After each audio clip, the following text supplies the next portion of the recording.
des services de réanimation, j'y ai travaillé. Quand j'entends dire, oui, 70% de notre service de réanimation est composé de non-vaccinés, déjà, rappelez-moi combien il y a de lits dans un service de réanimation? 14. Ah oui, et sur les 14 patients, il y a combien de patients Covid? 7. Ah oui, donc 70% de patients non vaccinés sur les 7, ça fait combien? Ça fait 4 patients Covid non vaccinés. Qui ont quel âge? Entre 70 et 90 ans. Agir à la débilité de la situation et jusqu'où on va aller.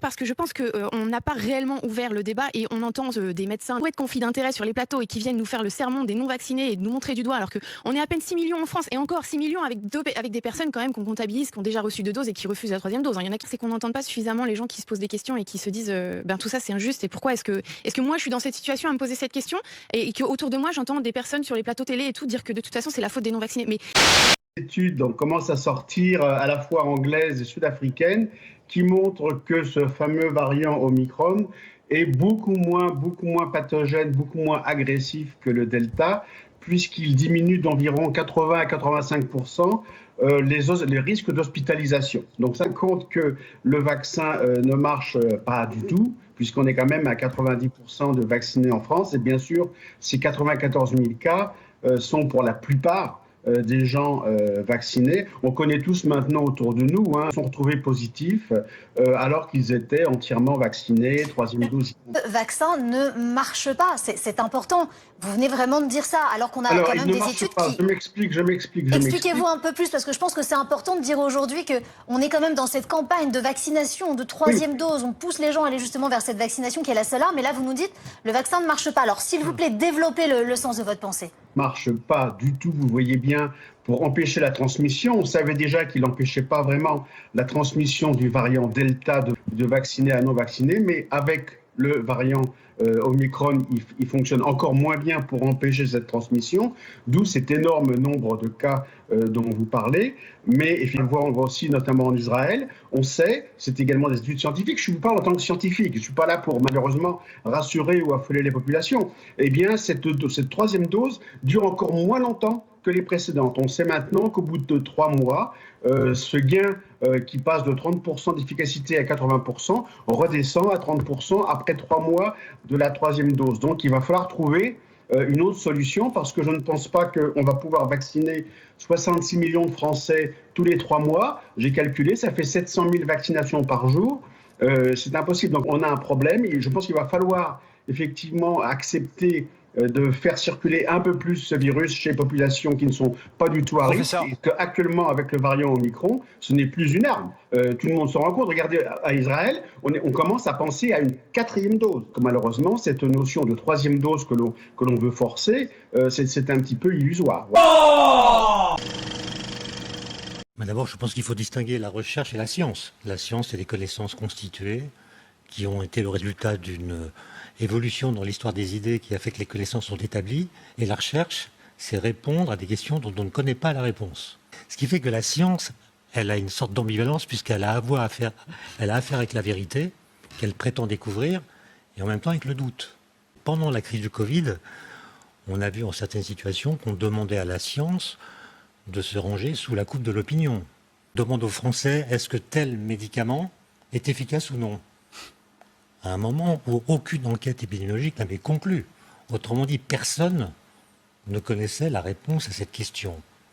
59% des Français ont répondu oui, 20% ont répondu non, et seulement 21% ont répondu je ne sais pas. Autrement dit, 79% des Français connaissaient la réponse à une question dont personne ne connaissait la réponse. N'importe quelle autre question aurait donné le même résultat. Et donc la question, c'est que se passe-t-il ? Qu'est-ce qui nous empêche de dire je ne sais pas ? Un conflit entre 2 temporalités, les chercheurs cherchent, et donc ils ne connaissent pas les réponses aux questions qui se posent, mais on les interroge. Et s'ils disent je ne sais pas, ce qui serait honnête, ils seraient médiatiquement débordés par des gens en sachant moins qu'eux, mais plus sûrs d'eux. L'ultra-crépidarianisme, qui vient d'une expression latine qui dit « le cordonnier doit s'arrêter à sa chaussure ». Enfin, là de ce qu'ils savent, avec une assurance qui est proportionnelle à leur incompétence. Ah, mais moi, la question, or, pour savoir qu'on est incompétent, il faut être compétent. Il y a une étude aux États-Unis, à l'Université de Californie, qui nous a démontré que le non-vacciné par rapport aux vaccinés vont dégager à peu près les mêmes charges virales. C'est-à-dire qu'il y a des individus qui ont beaucoup de charges virales, autant chez les vaccinés que chez les non-vaccinés, puis il y en a qui en ont presque pas autant chez les vaccinés que chez les non-vaccinés. Donc, est-ce qu'un double vacciné risque de transmettre la maladie autant qu'un non-vacciné? Mais cette étude-là prouve que ce que tu viens de dire, oui. Je suis quand même surpris de voir et d'apprendre cette étude-là, qui est très récente, je pense que ça date de la semaine dernière, qu'une personne qui est doublement vaccinée peut développer une charge virale. Donc, le virus rentre en dedans d'elle et le virus se duplique là, pour augmenter sa quantité de virus en dedans d'elle. Et asymptomatique ou non asymptomatique, la charge virale est la même. Donc, oui, tu as raison. Considérant cette étude-là, une personne qui n'a aucun symptôme, qui était doublement vaccinée, pourrait contaminer l'air, ou du moins dans son environnement, aussi fortement qu'une personne qui n'a pas été vaccinée. That's from the Moderna vaccine. Okay, Moderna. Is it the same for Pfizer and all of the others? No, each brand is a little different. Okay, so may I take this with me to look at all of the safety studies, placebo safety studies on this? Yeah, because the one that we give, because the one that's given to patients doesn't contain that information. So that Which one are they giving if it's not this one? no, that's the one. That is the one we are giving. Oh, okay. But yeah, the package insert given to patients isn't the full information. So it's not from the manufacturer themselves. That is from the manufacturer, but it's truncated. That's the full thing. So why is it intentionally blank if it's all the safety studies? They're inside. They're inside of it? This folds up. Okay.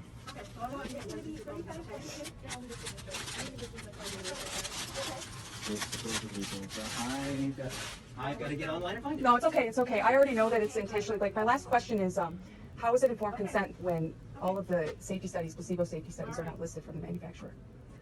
That's a great question. I would talk to CVS about that because So if we don't know what we're injecting into ourselves, I don't understand how that's informed consent. that you're exactly right. Okay. You're exactly right. Yeah. And you are correct. I should not be giving these vaccines at all Okay. Oh, why are you giving them? because I am told to, and that's how because I am told to, and I am told understand and everything I have shown, including the patients that I have given it to, it is safe. It is safe and effective. What Yeah. studies are you going by that states that it's safe and effective?